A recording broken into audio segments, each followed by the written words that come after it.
He was quiet. He liked to be at home. He didn't really go out. He liked football. He loved football. Other than that, it was about Lara, because Lara was his firstborn. And he loved Lara so much. In 2015, 30-year-old Christian Bagley was enjoying life as a new dad, sharing custody of 18-month-old Lara with his ex-partner Natasha. He just loved taking her out. He loved being around her. She absolutely adored him. It was always daddy, daddy. Whenever he'd walk in, daddy, daddy, and run up to him. And they'd play. He just loved it. And she loved it. And then sadly that got taken away. It was between dinner and tea time. He'd come round to see Lara because it was Father's Day. And me, Lara and Christian playing in the garden. He then took her to McDonald's. And then he was just playing with Lara. We were all playing. Yeah, we were just having a really nice afternoon. In the evening. And Lara didn't want to go to sleep. Obviously, she was quite excited. And he stayed a little longer, and then Lara went to bed. She's absolutely exhausted. Yeah. He said goodbye, and he said, I'll speak to you later. And off he walked down the road. All right, then I'll see you in the week. All right.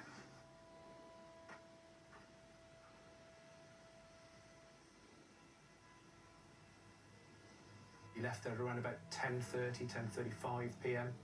That route would have taken him along Villa Street,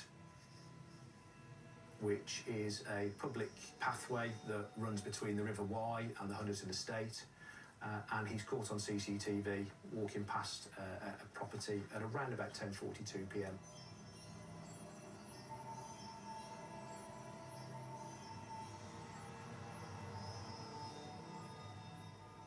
He then continues walking to Huntington Bridge, which is around about a 5-minute walk.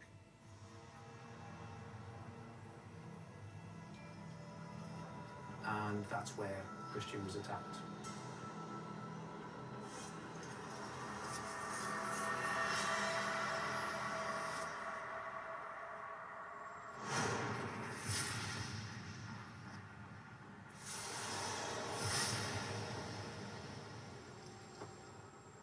Christian had been stabbed twice. It was brutal. The speed at which Christian was attacked was very fast. Christian wouldn't have had any opportunity to have reacted because the attack happened from behind.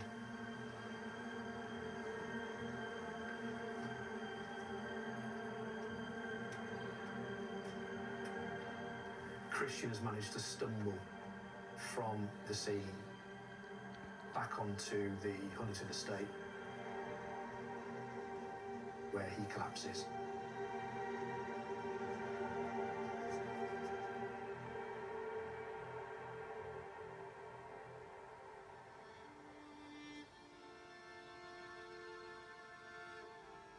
I had a phone call off his cousin, and he just said that Christian was dead. It was just hard. And just unimaginable to think that he wasn't long at my house and now he was not here anymore. Even the cup he had drank of was still on my table, I hadn't moved it. And then I have to, explain to Lara why she doesn't have her dad here.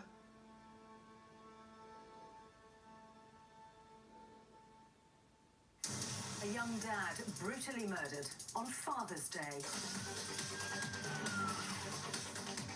4 months after the murder, West Mercia police turned to Crime Watch for help. This was a horrific attack, and there's seemingly no motive either. What more can you tell us about it? Well, we know that Christian was making his way. Police were able to identify 2 people seen on the bridge at the time of the attack and spoke to them as witnesses. But 7 years on, the hunt for Christian's killer continues. It has been a difficult investigation.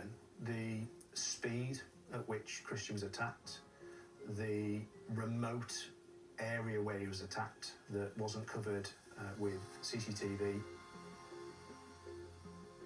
But police have been looking again at CCTV, recorded a little further afield.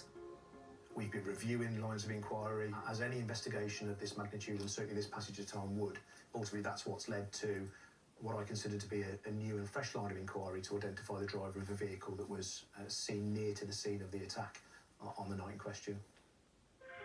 A black Audi A4 was captured on CCTV entering the Asda car park in Belmont Road, Hereford, at 10:47. The driver got out of the car and approached the entrance, even though the store was closed. Now, that time is really significant because we believe that is the time, or around the time, that Christian is attacked. And the location where the vehicle is seen is a potential escape route for the offender. And therefore, the driver of this Audi may have crucial information as a witness.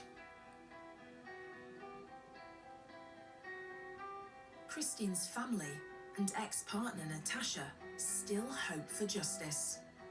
There's a picture beside my bed of them both together. And then one day I find Laura in the bathroom actually talking to the picture. She told me that she was going to buy a nice red shiny car. She was going to go and visit him in the sky. That was hard. That was really hard. There's no motive. I think that's what's been so difficult over the last 7 years, and not being able to find the person who done it.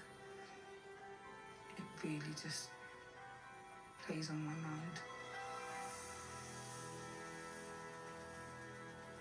Well, I'm joined now by Detective Superintendent Leighton Harding, who's the Senior Investigating Officer working on the case. Leighton, thanks for being with us. We heard there that it's been 7 years since Christian's murder. The family is still trying to figure out exactly what happened. How are they doing? Well, this was a callous and brutal murder of a young father. Christian's mother, his daughter and wider family have been left completely devastated. As you heard from Natasha's film there, it's been an incredibly challenging time for the family, especially his young daughter, who's been robbed of growing up with her dad. And 7 years on, they still haven't got the answers they deserve. Yeah, it's really sad, isn't it? So take us back to 2015, 21st of June. What happened? So that day was significant. It was Father's Day, and Christian was walking home, having visited his daughter. He walked towards Hunterton Bridge along Villa Street at around about 10:42 p.m. As he passed under Hunterton Bridge, that's when he was attacked from behind at the bottom of the concrete steps that lead to the top of the bridge, which is known locally as the Lines.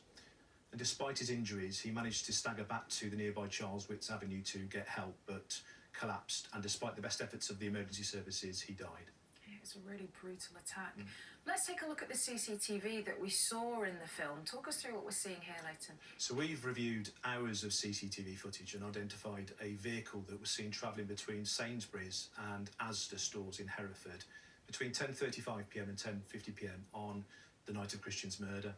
The vehicle is believed to be a dark-toned Audi A4 Avant B8 model, registered between 2008 and 2016.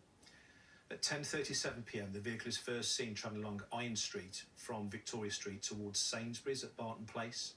It's then seen again to drive on and off the car park or the forecourt of the nearby Shell service station at Whitecross Road. The vehicle then travels back along Iron Street towards Victoria Street and is then seen again pulling up on the main car park of Asda at Belmont Road. Now, the driver gets out of the vehicle and approaches the main entrance of the store despite it being closed. And we believe he may have seen somebody else walking nearby and may have interacted briefly with that individual. And it's important to note, isn't it, that you really want to speak to this driver because they could hold key information. They're not a suspect, but there could be something there that's vital for this investigation. Absolutely. I appeal to the driver if they recognise themselves to come forward because they might have information that is crucial to the investigation. The location at Asda is of real importance to me because it is a potential escape route for the offender and therefore the driver may have seen something. Yeah, now there is a reward in connection to this case as well, isn't there? There is. To coincide with the 7-year anniversary of Christian's murder, Crime Stoppers are offering a £20,000 reward for information that leads to the arrest and conviction of Christian's killer. Now, I know that there will be people that have information in relation to Christian's murder, and I totally understand why they may not be willing to contact police directly. Crime Stoppers is an independent charity, it's separate to the police, and it's 100% anonymous. Yes, as you say, you'd urge anybody to come forward with information. As we heard in the film, this has had a huge impact on Christian's family. Leighton, thank you. We'll catch up with you again a little later on in the programme. So if you do remember anything at all that could help find Christian's killer, the numbers are on the screen.